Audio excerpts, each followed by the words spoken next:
Take action now with changing everyone life. तो मैं आज आपको बताने वाला हूं कि जो अभी आपने पेंडेमिक वर्ड सुना होगा, पेंडेमिक कहते हैं महामारी को। ये सब बच्चा बच्चा जान गए हैं। 2020 मार्च से चल रहा है कि कोरोना कोविड पेंडेमिक महामारी, जिसे विदा सिर्फ आप ही कर पाओगे। वो यहाँ पे देख सकते हो, ये है ओबेसिटी वाली पेंडेमिक। मोटापे को WHO एपिडेमिक घोषित कर चुका है, महामारी घोषित कर चुका है, और इसका कोई इलाज नहीं है। यदि इलाज होता है तो मैं कम से कम अपने 16.5 साल के कैरियर में 150 किलो के डॉक्टर देखे मैंने।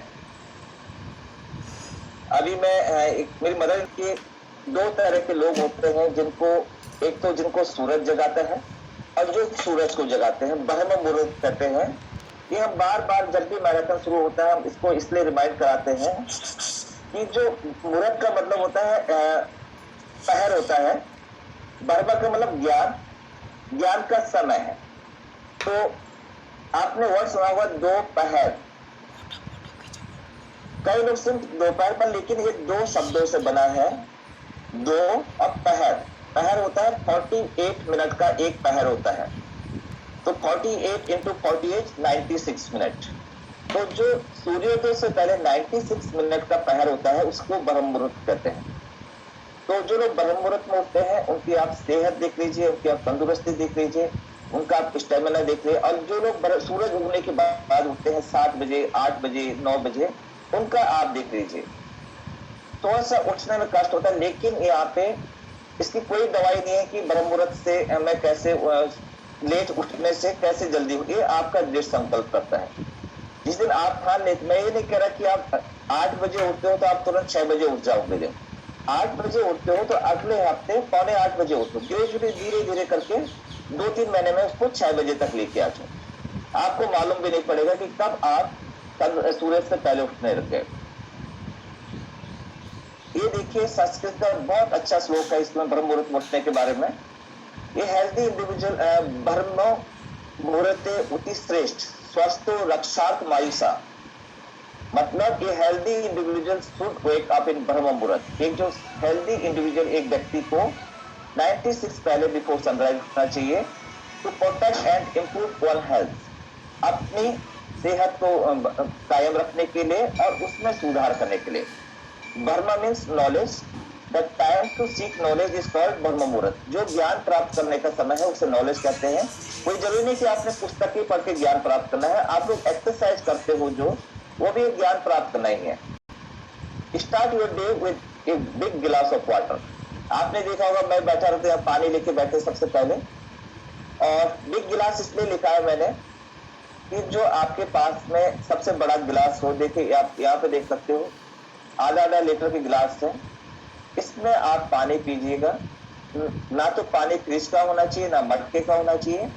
पानी सुबह सुबह गुनगुना पानी होना चाहिए, ल्यू वार्म वाटर होना चाहिए। उसमें आप खड़े होके कभी पानी ना पीजिएगा, बैठ के आपने पानी पीना है, बिना कुल्ला के पानी पीजिए। इसके पीछे भी एक साइंटिफिक वो है कि जो हमारा पहला स्लाबिया होता है, लार होती है, बहुत ही इफेक्टिव होती है। जो हार्मफुल बैक्टीरिया होते हैं बॉडी को, उनसे लड़ने में मदद करती है आपकी। तो हम लोगों की भी आदत नहीं, हम लोग सीधा बैक टी सुना होगा आपने कि बैक टी पीते हैं लोग। तो इसको आपने अपनी आदत का हिस्सा बनाना है। पानी स्टार्टिंग में लेना है, फिर पानी पिया आपने, पानी के बाद आप अपना ग्रीन टी लीजिए। इसको आप 1 चम्मच लीजिएगा सुबह, बड़ा गिलास उसी गिलास में ले सकते हो। दिन में इसको ग्रीन टी को 3-4 बार पी सकते हो। इसको आप फ्रेश एनर्जी ड्रिंक कहते हैं। हम लोग ग्रीन टी कहते हैं तो लोग बाजार से, मार्केट से ले आते हैं, ग्रीन टी के सैसे ले आते हैं, वो ले आते हैं, उसमें और इसमें डिफरेंट है। ये आफ्रेश एनर्जी ड्रिंक है, इसमें एंटीऑक्सीडेंट है, ट्रिग्लिसराइड और कोलेस्ट्रॉल को कम करने में मदद करते हैं। और आपने देखा होगा, जैसे आप आगरा में रहते तो बहुत सारे टूरिस्ट आते हैं, चाइनीज लोग आते हैं, ओरिएंटल पीपल कहते हैं, कुछ जापानीज, चाइनीज वगैरह। और हमने तो अपने आंखों से देखा, हम लोग बाहर गए भी हैं तो हमको नॉर्मल चाय की दुकान कहीं पर भी नहीं मिली। हमें जो भी मिलता था कि इसी तरह से ग्रीन टी या ब्लैक कॉफी मिलती थी। उसका कोई झंझट नहीं है। फिर मॉर्निंग में आप पानी पी लिया आपने, सुबह ब्रह्म मुहूर्त में उठ के पानी पी लिया, आफ्टर पी लिया, फिर कुछ कुछ होता है पेट में, कुछ कुछ होगा आपको, ठीक है ना, तो उस कुछ कुछ को दूर करिए, फिर खाली पेट रहता है हमारा, फिर तब आप अपना वेट चेक करिए, वेट चेक करिए, और वेट चेक करने के बाद उसको चेक करना ही नहीं है, उसका एक फोटो खींच के ग्रुप पे डाल दीजिए, और उससे पहले चाहो तो आप वर्कआउट करने के लिए जाइएगा। और ये मैं इनके लिए है, ये हमारे सारे हमारे मेंबर्स के है ये पिक, कि कोई देखिए कितने किलोमीटर कितने स्टेप चले, 27,773, 6,193, ये दिन भर का वो है इनका, दिन भर का। जो लोग हमारे सेक्शन में वर्कआउट नहीं कर पाते, 630 to 730 नहीं रह पाते, 630 to 7 नहीं रह पाते हैं, वो एक पेडोमीटर या कोई भी ऐप डाउनलोड करके अपने आप को ट्रैक करें कि आप कितना चले हो दिन भर में। वेट लॉस में ध्यान रखिएगा, 5,000 स्टेप आपने चलना है। इनके मॉर्निंग में समय नहीं है, नहीं उठ पा रहे, नो प्रॉब्लम, आप इवनिंग में करिए, अपना कोटा पूरा करिए, तभी आप जीत पाएंगे। चाहिए और मन में इच्छा होना चाहिए कुछ करने के पास। नेक्स्ट है आपका set your weight empty stomach. आपके पास डिजिटल मशीन होना जरूरी है। कई लोग वेट मशीन में 3-3, 4-4 बार खड़े हो जाते हैं। मैं नहीं कह रहा मत होइए, 2-3 बार कह दिए, आपको तसल्ली नहीं हुई कि आपको वेट सही नहीं है, कम होना चाहिए तो फिर आप दोबारा खड़े होते हो, फिर बढ़ के आता है, तब आप और परेशान हो जाते हो, फिर दोबारा खड़े होते हो तो कम आ जाता है। तो जो आपको कम लगता है सबसे कम वेट, उसको सेट करें। तो आप, मेरी तो कहना है मेरा कि आप जो पहला वेट आता है उसी को मान के चलिए अपना, क्योंकि जितनी बार आप मशीन में खड़े होंगे, डिजिटल मशीनों की अलाइनमेंट थोड़ा भी, वो नॉर्मल सुई वाली मशीन की भी बिगड़ती है, तो अलाइनमेंट बिगड़ती रहती है इनकी। बट आप यहाँ पे देखोगे ये जैसे 128 वेट है, ये अब 126 पे भी आ गया, और हो सकता है आजकल में 125 पे आ गया होगा, मिलवाएंगे हम अभी आपको इनसे। इस तरह से डिजिटल मशीन आपके पास में होनी चाहिए। और वेट भेजने का समय सुबह जैसे ही आप अपना वेट चेक करते हो तुरंत भेज दीजिए। फिर उसके बाद पता चला कि खाली, इसको हम कहते हैं ब्रेकफास्ट। आपको नाश्ता नहीं छोड़ा, आपने नाश्ते को रिप्लेस किया है। ये जो प्रोग्राम में आप आए हो, ये मील रिप्लेसमेंट प्रोग्राम है, यानी कि आप अपने मील को रिप्लेस कर रहे हो। जो आपका कई लोग तो ब्रेकफास्ट करते नहीं थे। ब्रेकफास्ट का मतलब है ब्रेक द फास्ट, उपवास को तोड़ना, 2 शब्दों से मिलकर बना है। 9:30 बजे आपका यदि डिनर होता है तो 8 बजे तक आपका ब्रेकफास्ट हो जाना चाहिए, क्योंकि यदि ज्यादा लेट होते हो, आप 9-10 बजे आते हो तो आपका मेटाबॉलिज्म स्लो हो जाता है। जब मेटाबॉलिज्म स्लो होता है तो आपका वेट ना चाहते हो कुछ, आप कितनी मेहनत कर लो, कितना वर्कआउट कर लो, तो कम नहीं होता, बहुत दिक्कत होती है आपको। तो ये सभी मेंबर्स हमारे देखो कितने उससे नो पास्ता, नो उपमा, ओनली देखिए क्या चीज है, नो जूस, मौसमी, इस तरह से मौसमी काट के खाइए आप। इस तरह से स्प्राउट्स बना सकते हो, खीरे खा सकते हो, एप्पल खा सकते हो, लाल चना है, पपीता है, कॉर्न है।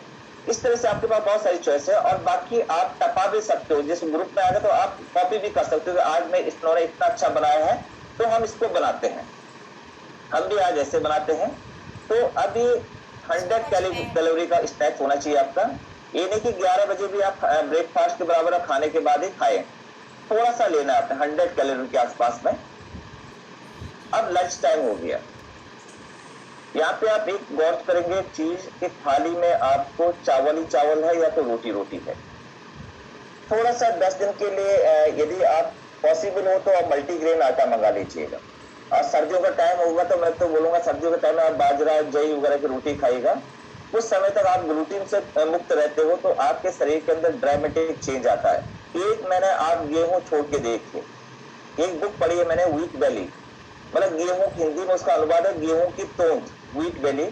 उसमें राइटर ने बहुत अच्छे से विस्तार से वर्णन किया गया है कि ये जो ग्लूटीन है, आज जो हम 40-50 साल पहले, 40 साल पहले गेहूं उगता था उसकी गुणवत्ता दूसरी थी। जो आज गेहूं उगता है उसकी गुणवत्ता में जमीन आसमान का अंतर फर्क है। तो वो गेहूं सर्वोत्तम था। अब तो ये पेस्टिसाइड है, केमिकल है, उसका प्रोडक्शन बढ़ाने के लिए हरित क्रांति आई, तो उसका प्रोडक्शन बढ़ाने के लिए उसके अंदर काफी केमिकल चेंजेस किए गए। तो ग्लूटीन नामक पदार्थ, ग्लूटीन मैं बता देता हूँ क्या होता है।